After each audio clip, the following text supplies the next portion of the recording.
société de grossistes et de microsistes dans les produits frais, notamment les produits laitiers, qu'on s'occupe essentiellement de stocker du produit frais et de le renégocier et revendre après à des restaurateurs sur Besançon.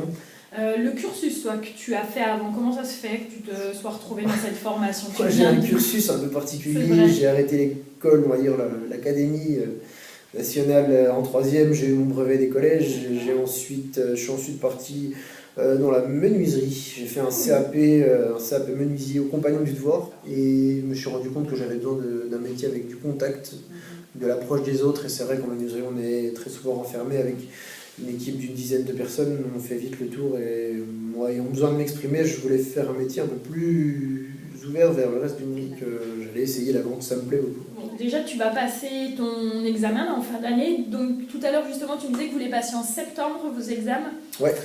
Est-ce que tu peux m'expliquer rapidement en quoi ça consiste? Qu'est-ce que tu vas passer comme épreuve? Alors moi, en tant qu'attaché commercial, c'est un peu plus différent que la majorité de la classe qui sont en VCM, parce qu'on n'est que 2 ou 3 à être en attaché commerciaux. On va passer donc des épreuves orales uniquement pour avoir notre diplôme qui est équivalent au bac pro, qui vont être des épreuves de négociation, de vente. Si tu devais me donner, parce que c'est vrai que c'est toujours des postes un peu particuliers quand vous êtes justement sur le terrain, aller chercher votre clientèle.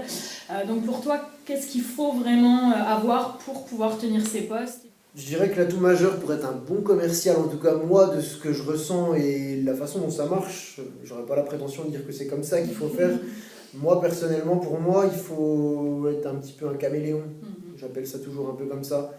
C'est-à-dire que quand on va vendre à quelqu'un qui en face de soi est quelqu'un de très calme, très posé, très réfléchi, il faut se mettre dans sa tête et se dire en face de lui qu'est-ce qu'il voudrait, quel type de personne il voudrait que je sois. Il y a beaucoup de la vente qui se fait par le feeling, par ce qu'on instaure de la confiance. Il y a beaucoup de ventes qui se font comme ça. Et après, on va argumenter et après, on va sortir ses fiches sur le produit. Et là, on va lui lancer nos arguments, nos avantages, etc., etc. Mais il faut vraiment commencer par être, je dirais caméléon, savoir s'adapter dans tous les niveaux, savoir s'habiller de telle façon si on va là, d'une autre si on va là, savoir être décontracté avec tel client et être plutôt bien tenu avec un autre.